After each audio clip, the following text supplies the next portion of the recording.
विभज्यवाद YouTube channel में आपका स्वागत है।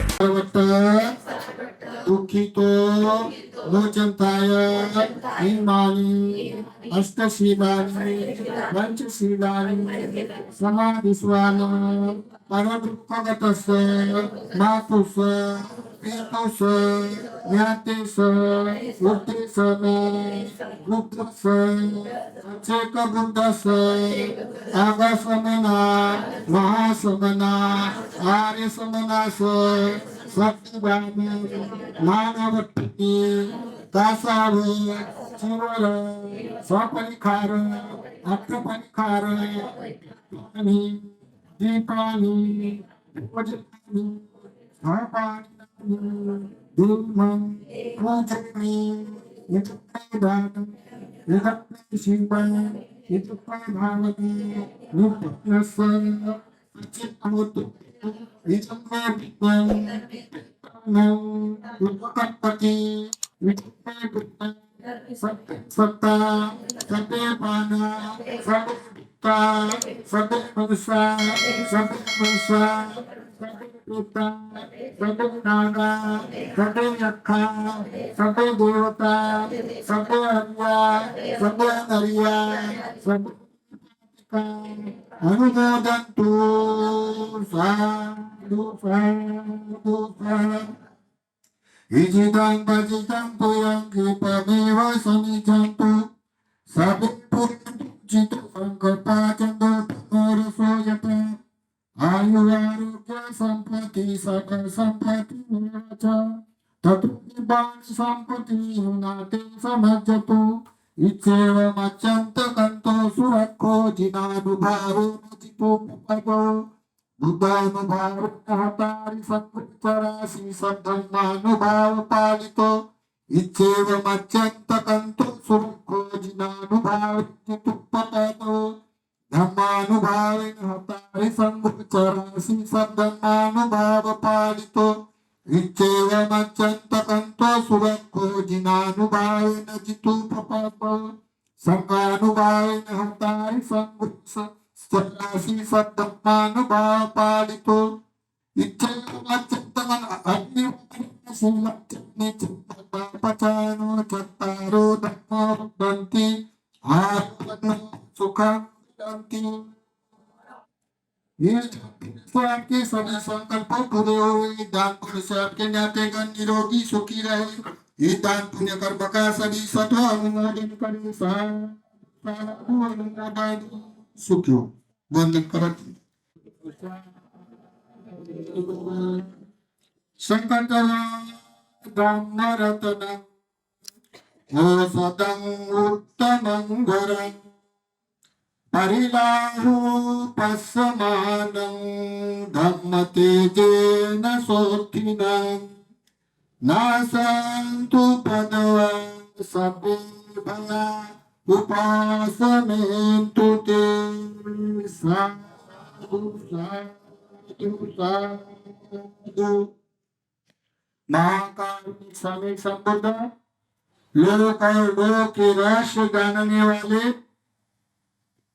जिन्होंने सद्धर्म प्रकाशित किया हुआ इस सद्धर्म में आर्य श्रावक संघ ब्रह्मचर्य करने वाले इन तीन रत्नों के प्रति शिक्षा वंदन करते हुए विद्यमान विहार के भत्ते जी विपस्सी इनके प्रति निब्बान कामना हेतु मंगल कामना करते हैं और जिस कर्मीय कर्म के कारण नागपुर वासी जो परिवर्तन बाबा साहब के कारण परिवर्तनता रखने वाले जो उपासक उपासिका इन सब के प्रदाता डॉक्टर बाबा साहब अम्बेडकर उनके गुणों का गौरव करते हुए उनके धम्म क्रांति में समर्पित और यह नगर के और शांति नगर के कौशल नगर के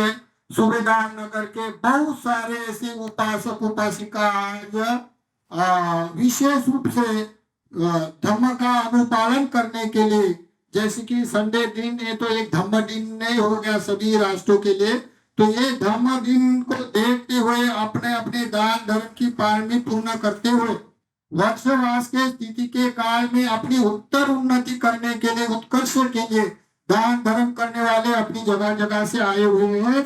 इन सब के प्रति मंगल कामना करते हैं।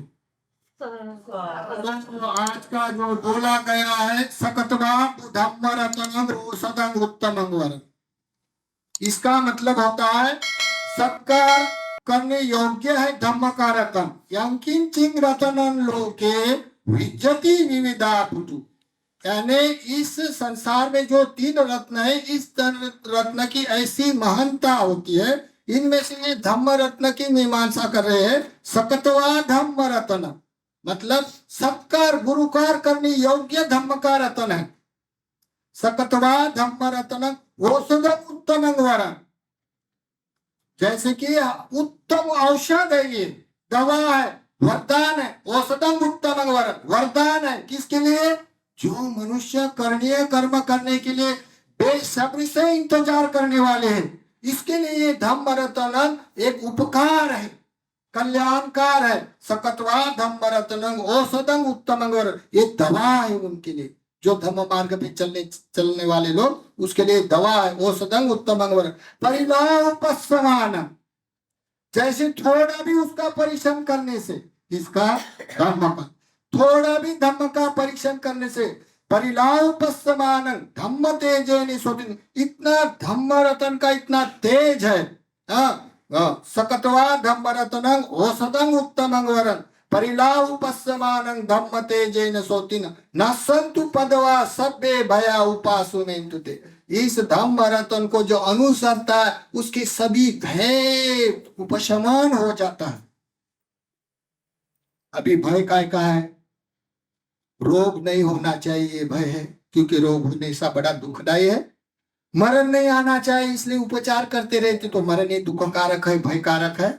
और जितने अपने आशा आकांक्षा पूरी नहीं होता है, तो ये भी भय कारक होता है। तो संसार में ये भयजनक होने से जितना भी धर्म का अनुसरण करता है, तो ये अपने अंदर का जाति जरा व्याधि बार बार जन्म मरण के भव चक्कर में प्राप्त होना, और लोभ मूलक मोह मूलक द्वेष मूलक धर्म का अनुपालन करते हुए और तृष्णा को बढ़ाना, और भय खाना, और भय के संस्कार उत्पन्न करना। पसम भयं काय संकार, अपने काया में न जाने कितने मरण के जीने के इतने संस्कार गिरे, तो भय के संस्कार है। जैसे कोई सांप की याद आती हुई भी एकदम लोम खड़े होते, तो कितने कितने जन्मों ने हमको सांप ने खाया हुआ या हमने खाए हुए, इसके संस्कार गिरे होते। तो ये सभी के सभी भय के संस्कार हमारे उपशमन हो जाते। किसके लिए? किस कारण? धम्म को शरण जाने के कारण। इतना ये दवा है, मनुष्य के लिए औषध है, और एक वरदान है ये धम्म रतन। इसलिए धम्म रतन, संघ रतन, बुद्ध रतन की मीमांसा करते हुए अभी धम्म रतन के लिए बोला गया है, उसकी प्रशंसा किया है। धम्म रतन का मतलब ऐसा है। तो धम्म रतन मतलब डॉक्टर बाबा साहब अम्बेडकर ने जो धम्म दिया हमको, वो धम्म यानी दूसरा कोई नहीं, हमारा स्वभाव है। कुशला धम्म अकुशला धम्म, तुम कौन सा वक्तव्य करते हैं, कुशल करते हैं क्या अकुशल करते हैं, ये तुम्हारे ऊपर निर्भर करता है। तो इसी कारण आज के दिन जो जो लोगों ने दान धर्म में रुचि लेकर अपना वाला उद्देश्य लेके अपना पुण्य चेतना से, वस्तु दान चेतना दान से, साथ सभा फूल पानी सब करते हुए दिखा देता, तो धम्म का उसका ये उसको भी एक वरदान होने से वो भी वरदान का फल निश्चित देने वाला होता है। तो जैसे ये वर्षावास का काल है, ये वर्षवास के काल में अन्य अन्य राष्ट्र में सभी जाति धर्म के पंथ के लोग उपासना करते हैं, और जहां वहां गुरु शिष्य परंपरा से चातुर्मास करते हैं, वर्षवास करते हैं। तो इस वर्षवास में बहुत सारा लोग उपासना करता है। वैसे उपासना करने से गुरु और शिक्षा देने वाले, शिक्षा लेने वाले, जो मार्ग पर चलने वाले लोग होते हैं, तो वो अनुत्तर अपने उत्तर उन्नति के लिए अपना वाला समर्पण से, श्रद्धा भाव से धर्म का अनुसरण करते हैं। तो वर्षवास के काल में एक गांव में उपासक उपासिका गरीब है, उनकी आजीविका अल्प आजीविका है, वो रोज मजदूरी करने वाले हैं कोई राजा के घर में।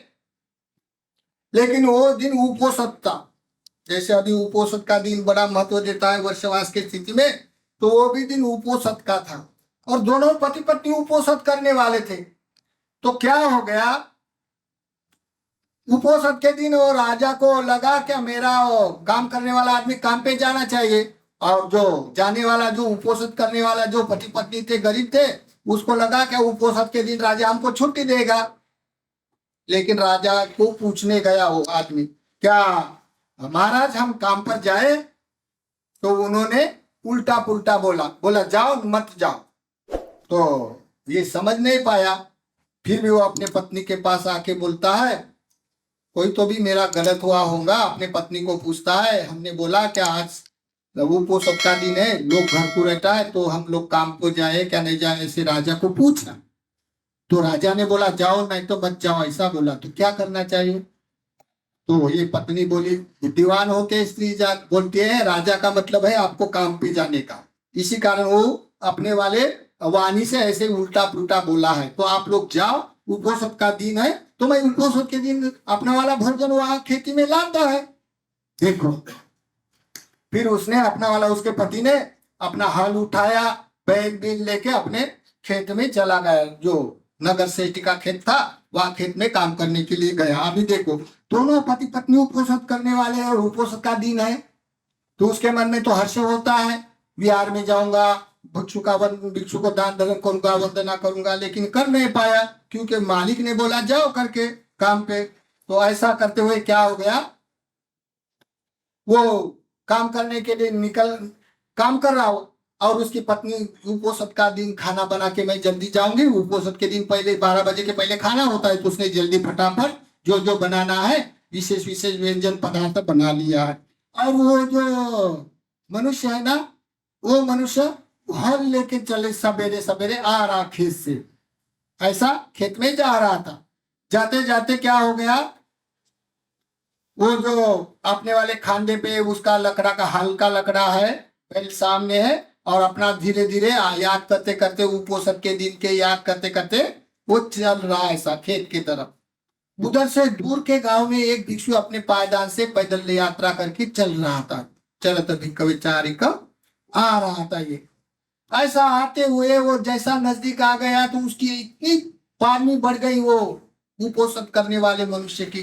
बोलता है उपोषण का दिन है और भंती जी मेरे आ रही करके उसने नजदीक आते हुए अपना हाथ फेंक दिया खंडे से उतार कर और बैल को बांध दिया। बांधने के बाद वंदना किया और वहां कुआं था नजदीक। बोलता है मुझे पानी पिलाओ।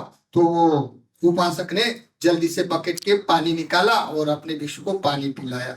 पानी पिलाने के बाद अभी उसको तो खेत में जाना है। अभी क्या किया उसने, पानी पिलाया और फिर भिक्षु क्या बोलता है, ठीक है मैं यहाँ थोड़ा देर रुकूंगा और बाद में मैं कपड़े विपड़े दूंगा, बाद में थोड़ी देर के बाद मैं चला जाऊंगा गांव में, भिक्षु बोलता है।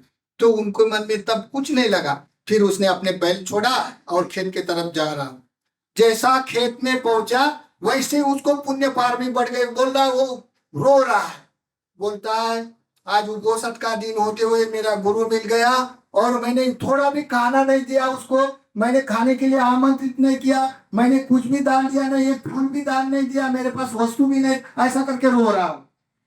देखो उसकी पारमी बढ़ गई ना, तो रोना आ गया उसको। फिर भी वो याद कर रहा, देखो मेरी घरवाली आएंगी ना तो वो भत्ते कहाँ गया क्या मालूम नहीं, मैं डबल गांव में जाऊंगा और गांव के बिहार में निश्चित दान करूंगा, वो भी आए नहीं करके वो हल चलाता है। लेकिन उसका मन नहीं हल चलाना। वो ये गिर पे जाता है, जाने के बाद वह हल छोड़ देता है और झाड़ के तले जाके सोता है, रोता है, बोलता है मैं मेरे गुरु को दान नहीं दे सका, मैं मेरे गुरु की सेवा किया, मुझे अनायास कोई तो भी भंती मिला, मेरा गुरु मिल गया, लेकिन मैं दान नहीं दे सका करके रो रहा हूँ।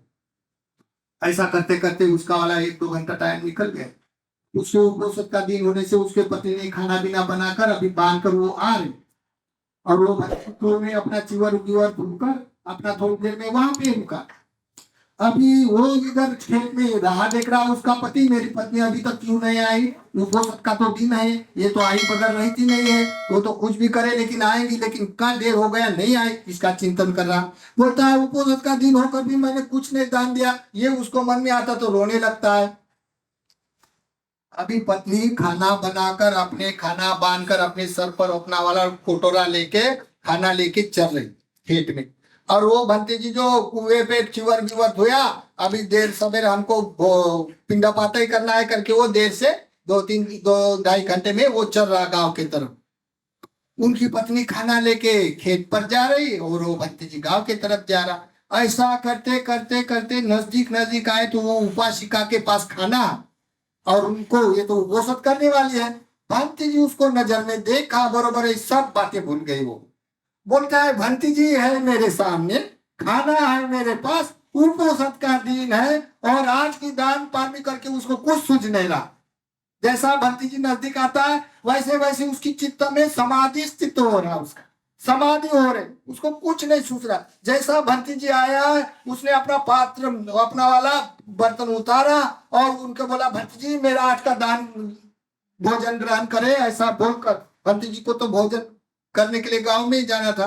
भंती जी ने अपना पात्र खोला, पूरा भोजन उसने डाल दिया, कुछ नहीं मालूम उसको मुझे क्या रखना है और मुझे क्या देना है। पूरा भोजन डाल दिया पात्र में और भंती जी ने इच्छितन प्रचितन करके आशीर्वाद दिया, अनुमोदन दिया। वो आशीर्वाद लेके निहाल हो गई।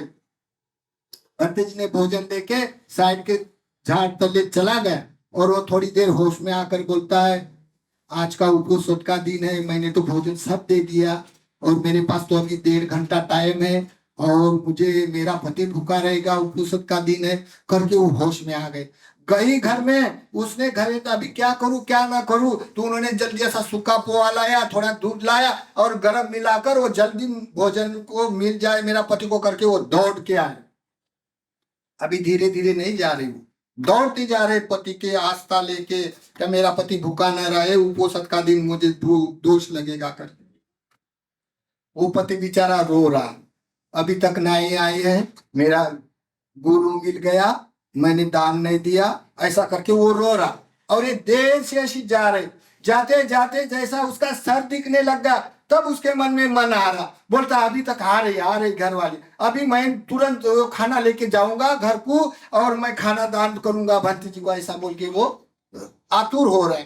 ऐसी वो नजदीक आ रही तो उनको लगा क्या मेरा पति मेरे को गुस्सा करेगा देर से आने से, तो वो दूर से बोलते हैं गुस्सा मत करो स्वामी, मैंने ना थोड़ा देर हो गया डबल भोजन बनने के लिए, ये पहले भोजन बना था ना तो जाते हुए बिल्कुल दिखा कि मैंने पहले भोजन दिया था और दूसरा भोजन लाने के लिए देर हो गई, इसी कारण आप गुस्सा ना करें। ऐसा करके जैसा बोला उसने क्या मैंने जो आने वाले भंती को बनाया हुआ पहला भोजन दे दिया दान में और मैंने कसा वैसा बना कर लाया हूँ, ऐसा बोले बगैर का। अरे बाप बोलते तूने भोजन दान दिया, तो किसको? तो भंती जी को। कौन भंती जी? तो ये कुएं के पास से आ रहे थे भंती जी, उस भंती जी को दान दिया। ऐसा बोले बगैर उसको समाधि हो गई, उसकी बोली बंद हो गई, वो समाधि में चला गया।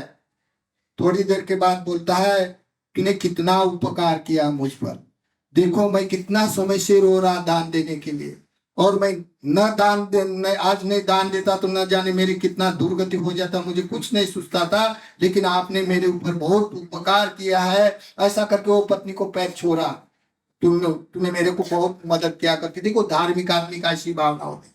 ऐसा करते करते जो पोहा लाया था दोनों ने थोड़ा थोड़ा खा लिया। खाने के बाद दोनों सोए, थोड़े आराम करने लगे। आराम करने के बाद अभी थोड़ा काम करना पड़ेगा मालिका करके वो उठा। उठने के बाद वो देखता है जमीन की तरफ जहाँ हल था, जो हल चलाने की मुट्ठी उठी हुई थी उसको देख रहा है उधर। तो बोलता है अपने पत्नी को, देखो रे ये काली मट्टी थी तो लेकिन अभी वो पीली पीली देख रही मुझे। तो पत्नी बोलती है नहीं स्वामी, ये नींद से उठने से आप में ऐसा दिखता होगा। नहीं चल बोलते नजदीक जाता है तो जो हल से उखड़े हुए जितने मट्टी के ढेले हैं ना सब सोने के हो गए।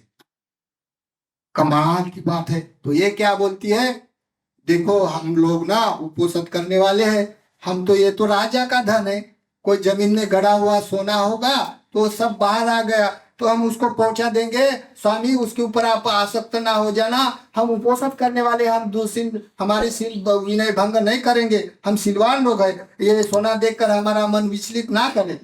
तो पत्नी बोलता है ये सोना क्या मिट्टी का हमारे लिए क्या है, लेकिन इस मालिक का घर का है, वो मालिक के घर में पहुंचा देगा करके उसने थोड़ा कुछ लिया, 2-4 ढेले लिया, काले मट्टी समझ सोना समझ कर लिया। लेने के बाद वो मालिक के घर में गया और मालिक के पास जाके ये डाल देता है। बोलता है मालिक अपने खेत में हम हल चलाने के लिए गया था, तो हल से ये सब सोना निकल गया आपके खेत का। तो उसको संशय आ गया, बोलता है सोना निकलने के बाद कोई मालिक के पास दे देगा, वो तो पहले अपने घर में ले जाएगा। तो बोलता है तूने कितना लेके गया? बोलते हैं मालिक हम लोग गरीब है जरूर, लेकिन हम कुपोषण करने वाले हैं, हम चोरी नहीं करते, आपको तो पता है। ऐसा बोलने से वो एकदम समर्पित हो गया वो नौकरों के प्रति। बोलता है ये बहुत बलवान आदमी है, शिलवान आदमी है, उसने सोना भी लाया। बोलता है कितना और है? तो बोलता है बहुत सारा खेती सोने का है। तो वो 10-20 आदमी गाड़ियां लेके भेजता है, जाओ रे जितना सोना होगा उठा के लेके आ जाए। फिर वो गांव के लोग चले जाता है। चले जाने के बाद जब वो उठाने लगता है ऐसा सोना समझकर, तो पूरा काली माटी बन जाता है। उठाने लगता है काली माटी बन जाता है। वापिस आते हैं लोग, बोलता है सोना तो दिखता है महाराज। मालिक को बोलता है जो गए हुए लोग, सोना तो दिखता है लेकिन हाथ लगाने से मट्टी बन जाता है। ओ ये तो बड़ा महानुभाव है। मालिक क्या बोलता है, ये कुपोषण करने वाले का महानुभाव होगा, महाबल होगा उसका, उसके कारण हुआ होगा सोना। तो तुम ऐसा करो, बोलते ये जो उठाने जाएंगे ना, बोलते तुम ढेला, तब ऐसा बोलो का जो उपोषण करने वाला है ना उसके बल से ये सोना हुआ, तो सोना ही रहेगा, ऐसा बोलो। बोलते अगर उसके पुण्य से हुआ होगा तो जाते हैं 2-4 और वापिस, और ऐसा बोलते हैं ये सोने की मिट्टी है ना, तो ये उपोषण करने वाले के बल से सोना हो गया, तो ये सोने की रहेंगे उसके बल के कारण। ऐसा बोल के वो हाथ लगाते तो सोना सोना ही रहता है, मिट्टी नहीं बनती है। ऐसा लेके आ गया पूरा सोना। तब राजा को बोलता है अरे ऐसा क्या था, ऐसा आपने बोला था? बोलते हाँ ऐसा बोलने से मिट्टी नहीं होती। बोले अगर ऐसा नहीं बोला तो मिट्टी बन जाती। देखो बोलते उपोषण करने वाले का कितना कमाल है, कितना बल है, कितना समर्पण है धर्म के प्रति। ऐसा करते उसको घर से बुलाया और उसके पैर पकड़े वो राजा ने। बोलता है निश्चित तुम गरीब है मेरे से, लेकिन आप बहुत पुण्यवान है, धनवान है। और बोलता है मेरे पास भी धन है कोयले, और भी ये धन आपके बल से मेरे खेत का होने से, तो तू अपना हिस्सा ले ले। तो बोलता है हम लोगों को सोने का कोई काम नहीं होता है, हम पोषण करने वाले, जीवन भर हम पुण्य कर्म करने वाले, हमको नहीं चाहे सोना। तो बोलता है अरे बाबू तेरा बेटा है, मेरे घर मेरी लड़की है, मेरी लड़की तेरे बेटे को दे दूंगी, तो तू समधी बन जा। तो बोलता है गरीब लोगों के काहे राजा मजाक करता है? मजाक नहीं करके वो पैर पकड़ता है। बोलता है मुझे बहुत धनवान समधी मिल जाएगा, लेकिन तेरे जैसा देवता उपोषण करने वाले लोग नहीं मिलेंगे करके रो रहा हो राजा उसके पैर पकड़कर। तब उसकी अपनी वाली पुत्री उसके बेटे को देकर समधी बन गया, और ये धन के कारण वो राजा भी उपोषण करने वाला, और ये उपासक उपासिका भी उपोषण करते करते अपना जीवन यापन करते हुए भिक्षुनिया होकर अपने वाला उत्थान साध लिया।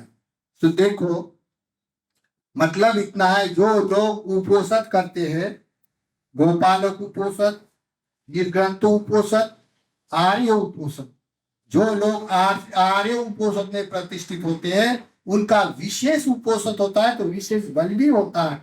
विशेष बल से ये लोक में परलोक में भी ये सुख कारक ही अनुभव करते हैं, और लोकत्रिक धर्म से वो अनुपालन करते हुए ये धम्म रतन का रस पान करते हुए सब रसंग धम्म रसंग गिनाती निपान जैसा रस का आस्वाद ये जन्म में प्राप्त करते हैं। तो इसी कारण आज जे लोग शांति नगर के, कौशल्या नगर के, सुबेदार नगर के, या अपने यहाँ बिहारवासी बिहार के नगर के गेड़ा बाबा, ये सब के सब ने जितना भी आज दान दिया है, और आज का विशेष जो उपोषण करते हैं लोग, उपोषण करने वाले की 3 महीना वर्षवास में है, तो वर्षवास के काल में जहाँ जहाँ भी कोई वहाँ लोग जाते हैं, किधर जंगल में रहता है, कोई किधर के पास जाता है, ऐसे जाकर अपना वाला पुण्य संचित करते हैं। तो इनके भी पुण्य से उनके नातेगण निरोगी सुखी रहे, और इनके पुण्य से उनके सभी संकल्प पूरे हुए, और इनके पुण्य से सभी सत्व, उनके पुण्य का सभी सत्व अनुमोदन करें। साधु साधु साधु।